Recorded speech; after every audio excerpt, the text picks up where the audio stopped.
The ghost film Poltergeist it is an interesting forte in what this family goes through.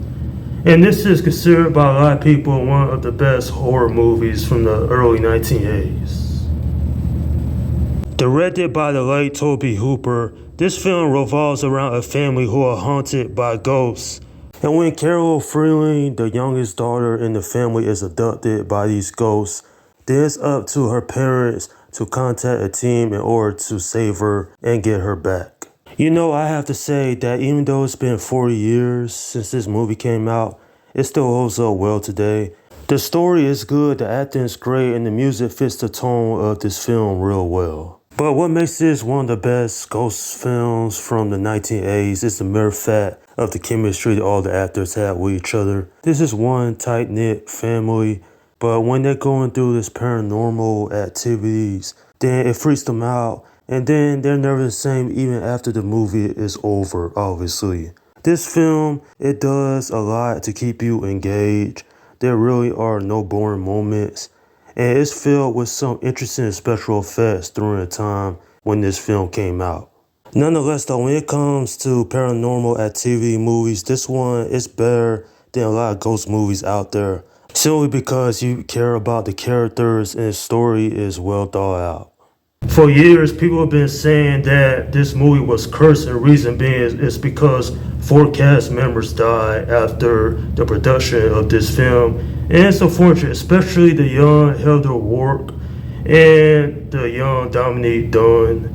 It's tragic cases with those. But when it comes to the story, the Freeling family, they dealing with the paranormal. They bring in a Dr. Martha. She brings her team in, and they try to get rid of this paranormal dealings, obviously. Then they bring in this other woman.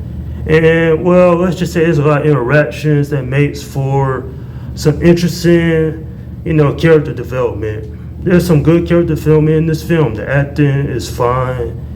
And when it comes to a ghost film, it's not bad. I actually do think this is quite the classic film simply because it deals with this family. And, they're trying to get away from all of it. And, a lot of things just go down. Nonetheless, when it comes down to it, this movie ain't boring. Sure, there may be some slow parts here and there, but that's just some good character development in my opinion. Nonetheless, though, if you've never seen this one, I would highly suggest you check it out because it's quite intriguing to say the least. I'm giving this film an 8 out of 10. The only real complaint I have about this movie is that the ending is quite atrocious. Spoiler warning, they go to this motel, and after that the movie just ends. I was saying that's it. I would have liked a better ending in my opinion. One thing I want to point out, I wonder if Dan Aykroyd and the late Harold Ramis, the creators of Ghostbusters, were they inspired by this film? So because they both deal with the paranormal. Nonetheless though, this is an interesting movie. I have been entertained by this one so much over the years. And this movie is highly regarded as one of the best films that came out during the early 1980s. Plus, this film was so successful, it spawned 2 sequels and a 2015 remake, so there was a high level of success with this one. And that's my review of the 1982 film, Poltergeist. Okay, leave your comments down below in the section and let me know what you think about this movie. Alright, this is Slim Guy 172 saying peace out.